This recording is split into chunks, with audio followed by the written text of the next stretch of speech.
ناظرین، یہ کتاب جس کا ٹائٹل ہے قصص الانبیاء، اس کتاب کے رائٹر ہیں حضرت مولانا عبد المنان صاحب رحمۃ اللہ علیہ۔ ناظرین، اس کتاب کے اندر تمام انبیاء کرام یعنی حضور اکرم صلی اللہ علیہ وسلم سے لے کر حضرت آدم علیہ السلام تک کے تمام کے قصے یعنی سچے قصے، سچے واقعات قرآن و سنت کی روشنی میں، قرآن اور حدیث کی روشنی میں لکھے گئے ہیں، درج کیے گئے ہیں۔ اس کتاب میں ہم آپ تک پہنچانے کی جسارت کرتے ہیں، اس امید پر، اس آس پر کہ آپ خود بھی سنیں گے اور دوسروں تک پہنچائیں گے۔ ناظرین، آج پہلی قسط ہے، وی لاگ نمبر 338، بیان حضرت سعدیہ دائی، جنہوں نے دودھ پلایا رسول خدا صلی اللہ علیہ وسلم کو، اور پیج ہے 358، قصص الانبیاء۔ زباں سے گر کیا توحید کا دعویٰ تو کیا حاصل، بنایا ہے بت پندار کو اپنا خدا تو نے،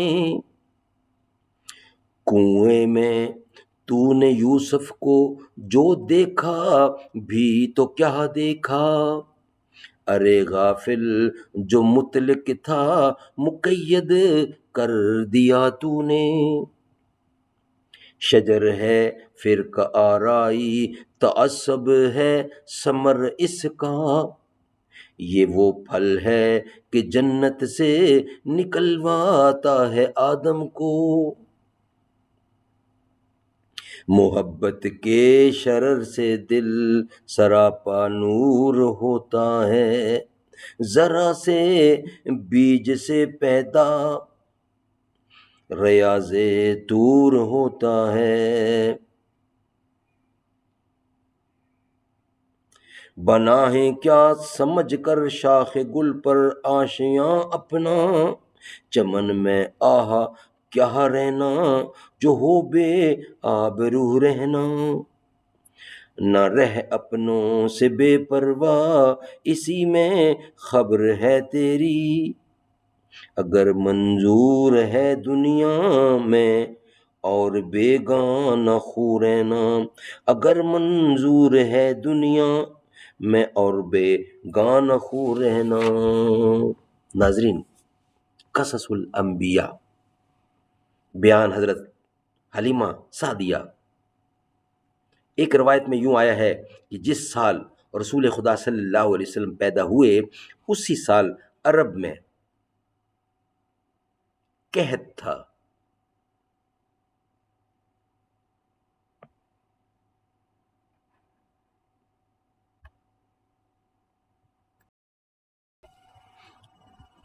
ایک روایت میں یوں آیا ہے کہ جس سال رسول خدا صلی اللہ علیہ وسلم پیدا ہوئے اسی سال عرب میں قحط تھا۔ حلیمہ دائی کہتی ہیں کہ ہمارے گھر میں سب کے سب بھوکے تھے، اور بوجہ بھوکے میں اپنے بھائی کو ساتھ لے کر میدان میں جا کر گھاس لا کر، بوجہ بھوکے میں نے اپنے بھائی کو ساتھ لے کر میدان میں جا کر گھاس لا کر اسے بیچ کر قوت حاصل کرتی اور خدا کا شکر بجا لاتی، اور اس وقت میں حمل سے تھی، اور جب میں نے بچہ جنا اور اس کا نام مہیر رکھا، اور اس وقت میں لڑکے کے دودھ کے واسطے حیران و پریشان رہتی، اور باوجود کوشش شدید کے کچھ کھانے کو نہ پانی پیتی تھی، یعنی باوجود کوشش شدید کے کچھ کھانے کو نہ پاتی تھی، یہاں تک کہ میں 7 دن اور رات فاقے سے بھوکی رہی اور فاقے سے بےتاب ہو گئی، کچھ ہوش نہ تھا۔ ایک رات خواب میں دیکھا کہ ایک چشمہ ہے، پانی اس کا نہایت سفید دودھ سے زیادہ، اور اس میں خوشبو مشک عنبر کی آ رہی ہے۔ ایک شخص نے مجھ سے کہا کہ اس چشمہ سے جتنا چاہو پانی پیو، تب تمہارا دودھ زیادہ ہوگا، اور جب میں نے اس کے کہنے سے اس چشمے کا پانی پیا تو اس نے مجھ سے کہا کہ کیا تم جانتی ہو؟ میں نے کہا کہ نہیں۔ اس نے کہا میں شکر ہوں کہ تم نے حالات قحط میں تکلیف اٹھائی، بغیر کھائے اپنے خدا کا شکر بجا لائیں، بغیر کھائے پیے اپنے خدا کا شکر بجا لائیں۔ اللہ تعالیٰ نے بصورت آدمی تمہارے پاس بھیجا ہے۔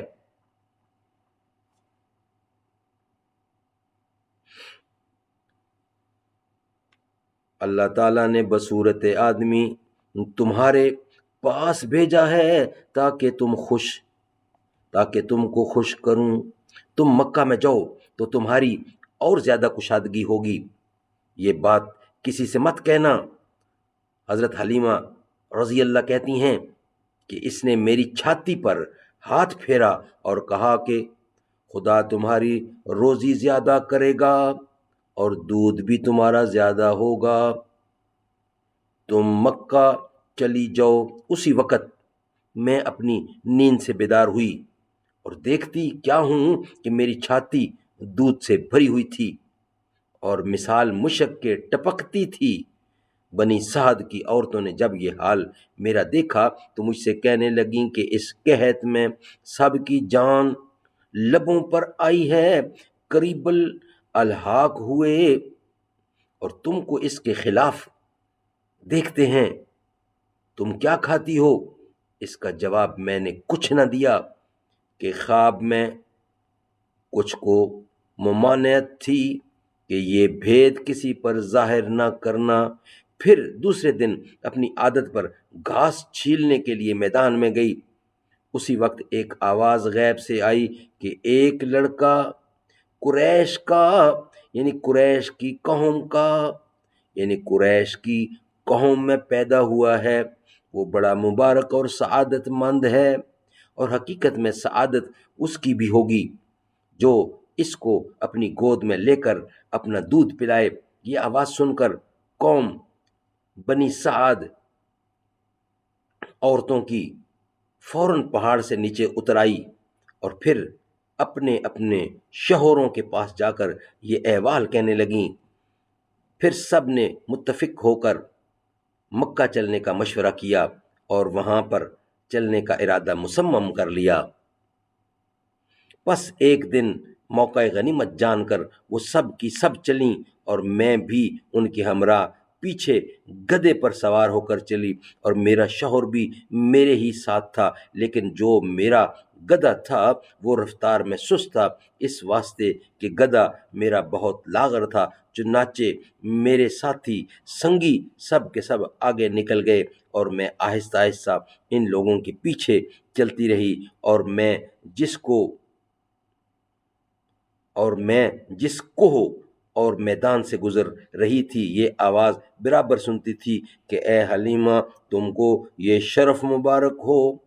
میں اسی طرح چلتے چلتے تیسرے مقام پر جا پہنچی، وہاں ایک شخص کو دیکھا کہ قد و قامت میں بلند اور ایک عصا بھی اپنے ہاتھ میں لیے ہوئے نورانی چہرہ ایک غار سے نکل آیا۔ یہ کیفیت دیکھتے ہی میری آنکھیں بند ہو گئیں۔ ناظرین، یہ ویلاگ ابھی ہے باقی، اس کا بقیہ حصہ انشاءاللہ ہم آپ کے سامنے رکھیں گے۔ ابھی تحریر تھوڑی لمبی ہے، انشاءاللہ بقیہ حصہ نیکسٹ ویلاگ کی صورت میں آپ کے سامنے رکھیں گے۔ یہ بیان چل رہا ہے حضرت حلیمہ دائی جنہوں نے دودھ پلایا حضور اکرم صلی اللہ علیہ وسلم کو۔ بقیہ حصہ انشاءاللہ نیکسٹ ویلاگ کی صورت میں ہم آپ کے سامنے رکھیں گے۔ یہ ویلاگ ہمارا یہاں ہی مکمل ہوتا ہے۔ میرا جینا میرا مرنا، میرا جینا میرا مرنا الہی تیری خاطر ہو، میرا رکنا میرا چلنا الہی تیری خاطر ہو۔ مساجد میں مجالس میں تو ہی تو ہو میرے دل میں، میرا رونا میرا ہنسنا الہی تیری خاطر ہو، میرا چلنا میرا رکنا میرا چلنا الہی تیری خاطر ہو، میرا جینا میرا مرنا الہی تیری خاطر ہو۔